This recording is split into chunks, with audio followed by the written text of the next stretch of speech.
ये कहानी रतनपुर राज्य के एक छोटे से हरे भरे गांव की है। महाराज की जय हो। महाराज ध्रुवसेन, आज प्रजा के बीच आपकी जय जयकार हो रही है। सीमा पर हमारे सैनिकों ने अद्भुत शौर्य दिखाया है। वीर सिंह, शौर्य तो हमारे रक्त में है, परंतु मुझे चिंता सीमा की नहीं, इस महल के भीतर की है। महाराज, आपका संकेत युवराज की ओर है? क्या वे अभी भी शस्त्र विद्या में रुचि नहीं ले रहे? यशवंत, कल मैंने उसे तलवार की धार परखने के बजाय बगीचे में तितलियों के पीछे भागते देखा। वो राजा बनने वाला है, कोई कवि नहीं। अगर उसका हृदय इतना कोमल रहा तो वो शत्रु का गला कैसे काटेगा? पिताश्री, शत्रु का गला काटने से अधिक कठिन है उसका हृदय जीतना। प्रणाम पिताश्री। आओ पुत्र, हम तुम्हारी ही चर्चा कर रहे थे। हृदय जीतने की बातें कवियों की सभा में अच्छी लगती हैं, रणभूमि में नहीं।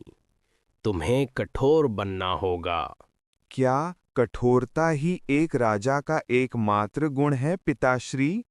क्या दया एक दुर्गुण है? दया अपनों पर दिखाई जाती है। राजनीति और युद्ध में दया अक्सर कमजोरी बन जाती है। बस बहुत हुआ।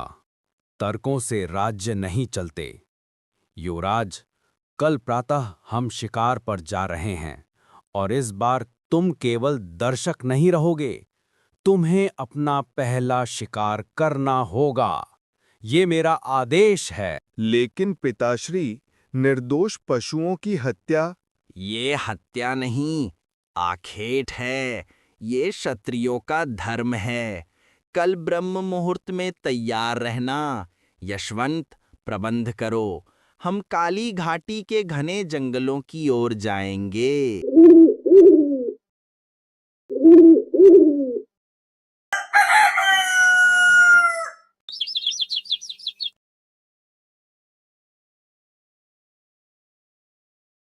महाराज, देखिए, यहाँ की झाड़ियां टूटी हुई हैं। अवश्य ही कोई बड़ा जानवर यहाँ से गुजरा है।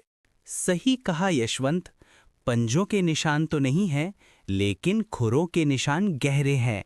लगता है कोई भारी भरकम बारहसिंघा या नीलगाय है। शांत हो जाओ युवराज, अपना धनुष संभालो। आज तुम्हारी परीक्षा है। वो देखो, उन झाड़ियों के पीछे कुछ हलचल हुई है। पिताश्री, वो तो एक हिरनी है, और देखिए, उसके साथ उसका छोटा बच्चा भी है। वो अभी दूध पी रहा है। हम उस पर वार कैसे कर सकते हैं? शिकार शिकार होता है पुत्र, चाहे वो नर हो या मादा। वीर सिंह, अगर युवराज का हाथ कांपे तो तुम निशाना लगाना, लेकिन मैं चाहता हूं कि पहला तीर युवराज चलाएं।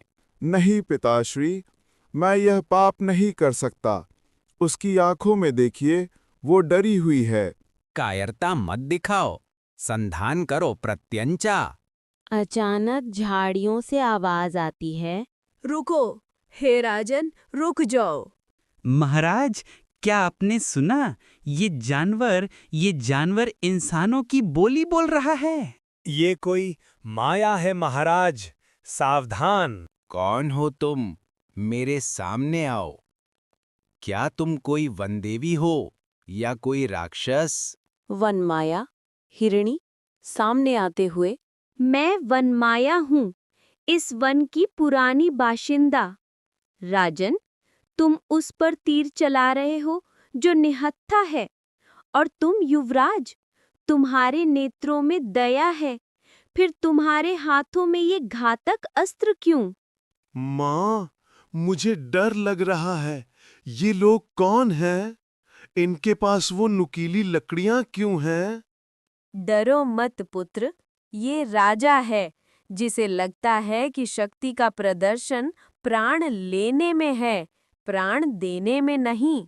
एक पशु मुझे नैतिकता का पाठ पढ़ाएगा।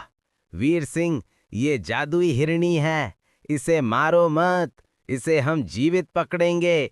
ये हमारे चिड़ियाघर की शोभा बढ़ाएगी। नहीं पिताश्री, यह एक माँ है, इसे जाने दीजिए।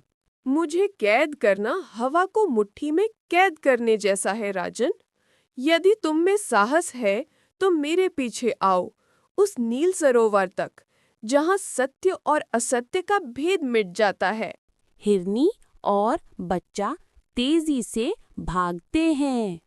इसका पीछा करो, ये बचकर नहीं जानी चाहिए। घोड़े बढ़ाओ।